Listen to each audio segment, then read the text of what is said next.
Welcome to today's episode for GCC-based investors. I'm Amber Furr, Head of Marketing Middle East at Select Property, and today I'm here with William Park, UK Property Consultant. So hi, Will. Hi, Amber. Thank you so much for joining me today. Pleasure. So today we're going to talk about one of the key questions when it comes to UK property investment, and that is which city to invest in.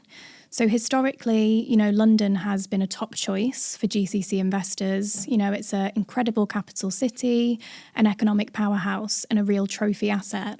But today, those priorities when it comes to investment are starting to shift, and people are looking into, more investment-led metrics like return on investment, yields, value, etc. So firstly, before we get into cities, what drives GCC investors to the UK market today?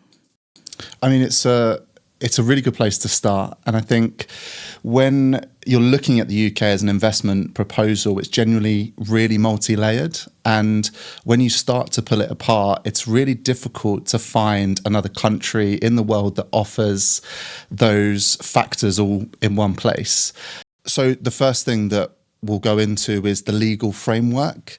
And especially when you're investing heavily into the UK from overseas, having assurance that a legal system has been defined really over centuries. The transaction process is extremely transparent. Ownership is clearly defined. It gives someone that may not be in the UK and doing everything from overseas, especially based here within the GCC, that assurance that that process is being taken care of properly. And the next point, of course, would be the education. I mean, as we know, that the UK has some of the best universities in the world.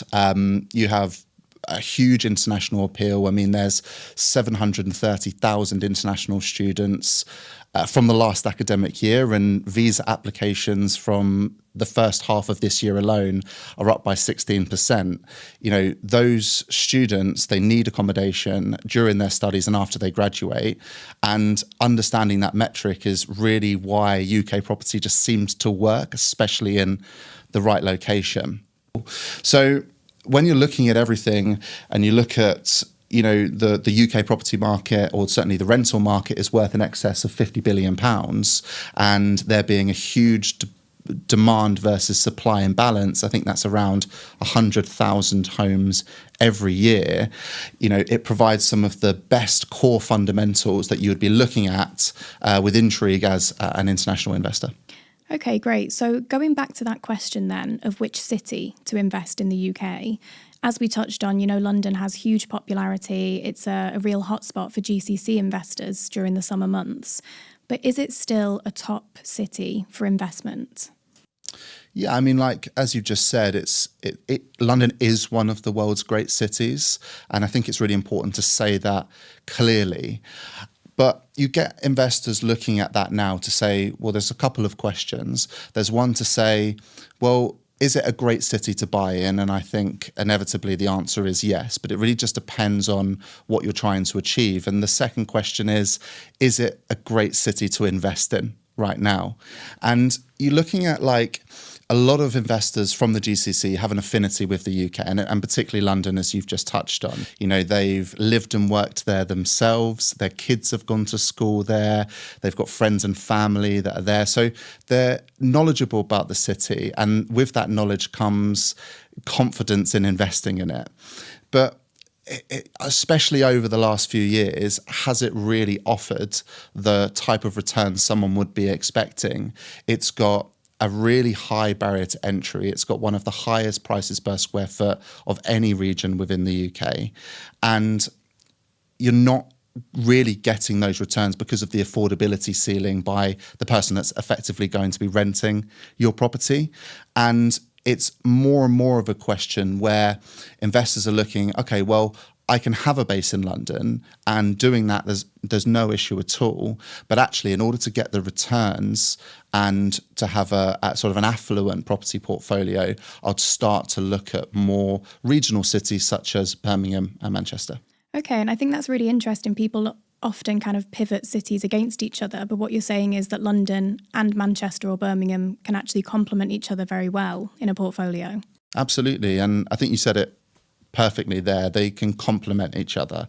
And I think that's a key thing. And it just depends on what you actually want to get out of it. And both markets operate differently in different cycles. So you can have, there's never going to be a shortage of people that want to live and work in London, but actually the returns may not be that great. Whereas if you look a little bit further up to the northwest, where you're looking at returns of potentially 6 to 8%, it's going to be really difficult to try and find similar returns like them in London. Absolutely. So let's talk a bit more then about that kind of growth trajectory or the growth forecasts. What are the numbers saying when comparing regions like London with these regional cities? So taking Manchester as an example, it has the largest economy outside of London. It's worth in excess of 86 billion. And you have so many financial institutions now moving in there, looking for not just the talent pool, which we know is really high and that's being fed into by the universities, but it's also operating costs are a lot cheaper in the north of the UK versus in the capital. Then there's the rental market itself. I mean, even over the last 5 years in Manchester, the rents have gone up by around 55%. And even Birmingham's seen a really similar story.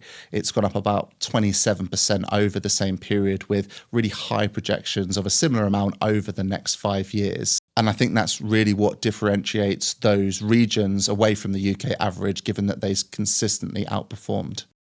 Okay, great. And you've talked a lot there about kind of how Manchester and Birmingham compare with London.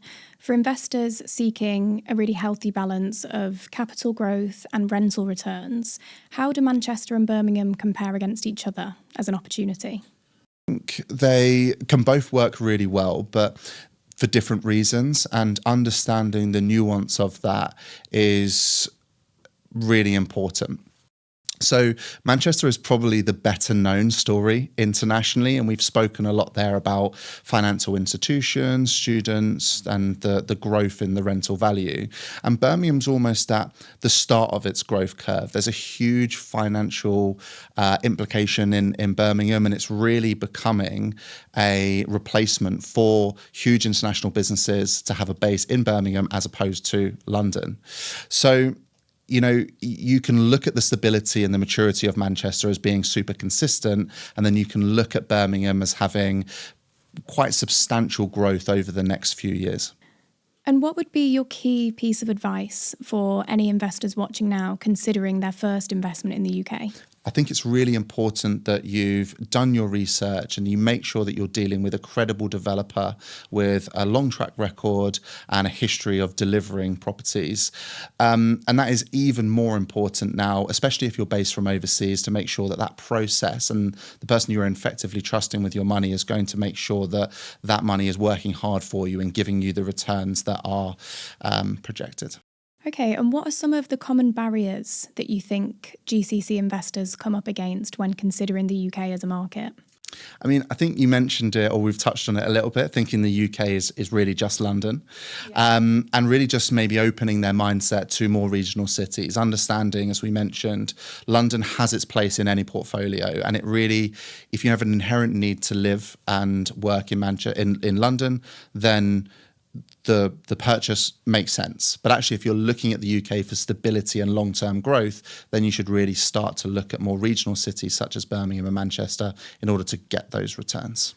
Okay, and what kind of trends are you seeing at the moment from your clients? Are people more apprehensive to invest with their capital at the moment, or are you finding that it's quite a good time?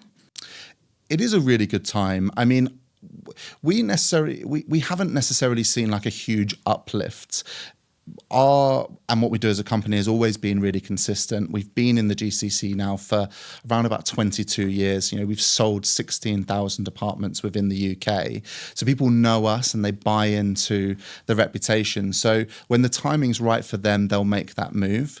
Diversification is obviously something that we're having a little bit more of a conversation on, but there was always a conversation before. And how important would you say luxury and amenity is in today's rental market in the UK? It's extremely important. The the UK renters market is constantly being replenished by young professionals, and those young professionals are working for big corporations within city centres. They're earning good money, and they want to make sure that they're living in luxury, amenity-rich accommodation. So it's extremely important. And another side to that is the quality of it. If you buy something that's good, it will always stand the test of time.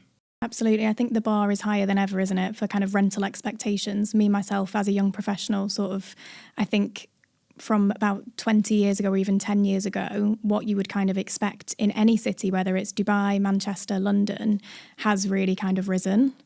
100%. Yeah. I mean, before, if you got a gym, you were quite lucky. Yeah. But now you need like a gym and a sauna and a co-working space. And that's the benchmark. And if you don't have something like that, then you're really going to struggle. And, you know, another side of that is you can buy something with all the amenities, but you just need to make sure that they're being maintained very well. You don't want to go in 5 years and there's no water in the pool and, you know, the paint's coming off the benches.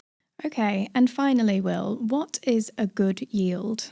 I think yield's a little bit of an open question, because when you're looking at the yield, you're looking at all the expenses, and typically someone will tell you, well, it's your rent minus expenses, which typically is a service charge. We also have to look at what you're paying in terms of your mortgage, what you're paying the management company, and then look at what you're actually getting.